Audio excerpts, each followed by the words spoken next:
Burik unë gëshin. Pa ti kishe pushuaj zemra në gjumë. Dhe gjëja që mendoj ishte si dhe ato janë fëmijëve. Çupa është e madhe kupton. I thash vetëm babit të na shikoj nga lart. Ju to shumë.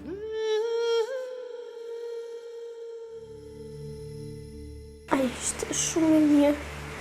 E do jetë shumë i mirë. Shumë fare. Nuk kam që të bëjdu ta ndihmoj mami. Nuk ka kush ndihmoj vetëm unë.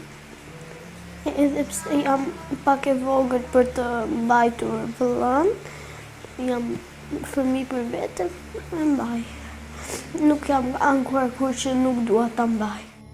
Me qera është shumë keq se me një rogë. Mami më shumë po rrit pa punë tani. Edhe kemi fjetur me barkun bosh. Shumë keq. Kur shikoj mamin duke qarë. Ndonjëherë nuk e paguajmë këtu në Shëran.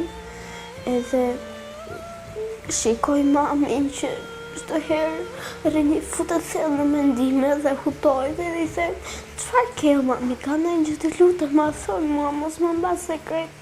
Mami nuk ma thon. I kërkoj të gjithëve shqiptar që na ndihmojnë neve, që neve të dalim nga kjo vështirësi dhe varferi që kemi. Shiko që jeni të shtëpia. Shife mami, si jeni? Shife, si jeni?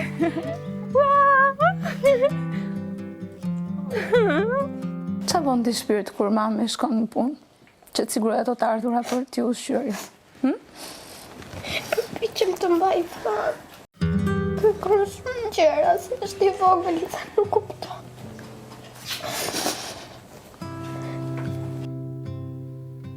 Amanda, cila është dëshira jote më e madhe? Çfarë pret ti tani?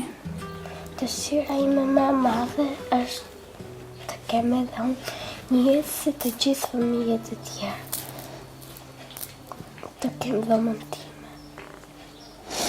Në shtëpi tonë.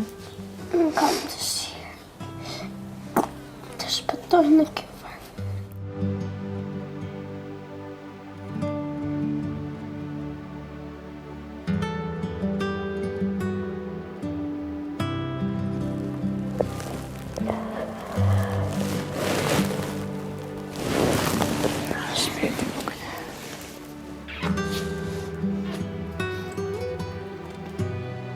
Po si kur qojme dhe ta blejmë bashkë tani një gjotë mirë, ta zgjedhësh aty çfarë dëshiron ti vetë. Hajde. Hajde qojme, ike.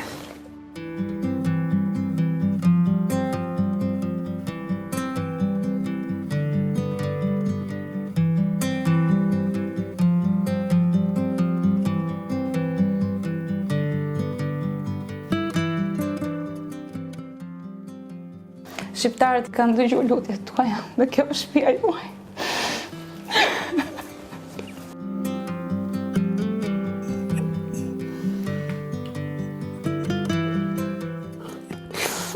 Shumë faleminderit. Shumë faleminderit për çdo gjë. Mirë se erdhe të shpintuj. E më shpirti bukur ti. E gëzosh. Pa të besohet? Jo, akoma jo. E gëzosh shpinë më ne. E gëzosh shpinë, okej. Është shtëpia jote kjo. Shumë faleminderit. Okej.